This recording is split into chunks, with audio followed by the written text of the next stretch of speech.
Hello engineers, আমি চলে এসেছি মেন টপিক, যেটা ইন্টারমলিকুলার ফোর্স। তো ইন্টারমলিকুলার ফোর্স কি সেটা আগে জেনে নেব। তো ইন্টারমলিকুলার ফোর্স হচ্ছে দুটো মলিকুলের মধ্যেকার ফোর্স। দুটো মলিকুলের মধ্যে ফোর্স অফ অ্যাট্রাকশনটাকেই বলে ইন্টারমলিকুলার ফোর্স।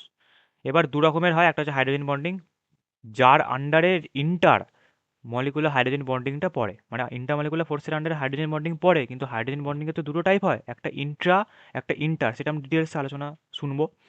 তো ওর মধ্যে ইন্টার মলিকুলার হাইড্রোজেন বন্ডিংটা এর মধ্যে পড়ে। আর একটা পড়ে যেটা হচ্ছে ভ্যান ডার ওয়াল ফোর্সেস। তো এই দুটোই ইন্টার মলিকুলার ফোর্সের মধ্যে পড়ে, যেটা হচ্ছে দুটো মলিকুলের মধ্যে। আমরা আয়নিক বন্ডিং দুটো আয়নের মধ্যে দেখেছি, কোভ্যালেন্ট বন্ডিং দুটো অ্যাটমের মধ্যে দেখেছি, কিন্তু এইগুলো মলিকুলের ভেতর, মানে দুটো মলিকুলের মধ্যে দেখা যায় না। এগুলো মলিকুলের মধ্যেকার bonding, covalent bonding, ionic bonding. আবার হাইড্রোজেন বন্ডিংয়ের মধ্যে ইন্ট্রা। এই তিনটে হচ্ছে মলিকুলের ভেতরকার ফোর্স অফ অ্যাট্রাকশন, ভেতরকার বন্ডিং। কিন্তু দুটো মলিকুলের মধ্যে বন্ডিং হচ্ছে, একটা হচ্ছে ভ্যান ডার ওয়াল ফোর্সেস, আর একটা হচ্ছে ইন্টার হাইড্রোজেন বন্ডিং, মানে ইন্টার মলিকুলার হাইড্রোজেন বন্ডিং। যেখানে হচ্ছে M1 একটা মলিকুল, M2 একটা মলিকুল, এদের মধ্যেকার force of attraction F O A, এর মধ্যে এই দুটো পড়ে। আর একটা মলিকুলের ভেতরের মধ্যে কি কি পড়ে? কোভ্যালেন্ট বন্ড, আয়নিক বন্ড, আর ইন্ট্রা মলিকুলার হাইড্রোজেন বন্ড, এই তিনটে পড়ে। এবার ভ্যান ডার ওয়াল ফোর্সের টাইপ, সেটা আমরা ভ্যান ডার ওয়াল ফোর্স যখন পড়বো তখনই আমরা দেখতে পাবো যে ভ্যান ডার ওয়াল ফোর্সের আন্ডারে কী কী পড়ে এবং কী ব্যাপার। বৃত্তান্ত আলোচনা, ডিটেলস ডিসকাশন আমরা ওখানে দেখতে পাবো। এই দুটো ওর টাইপের মধ্যে পড়ে, ইন্টারমলিকুলার ফোর্সের আন্ডারে এই দুটো পড়ে। আমরা প্রথমে হাইড্রোজেন বন্ডিং পড়বো, তারপর আমরা ভ্যান ডার ওয়াল ফোর্স পড়বো।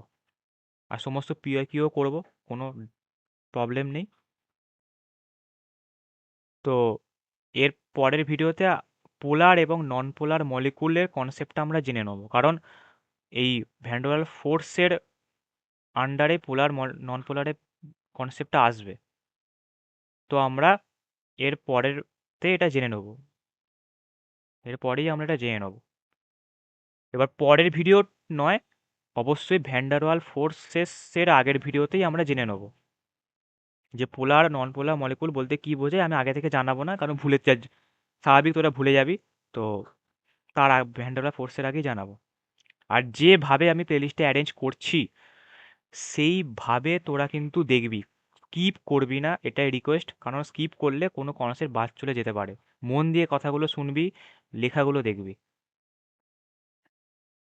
তাহলে বোঝা গেল। এবার নেক্সট ভিডিওতে চলে আসবো হাইড্রোজেন বন্ডিং নিয়ে। দেখা হবে next video. Bye bye. If I make you crazy, just take it easy.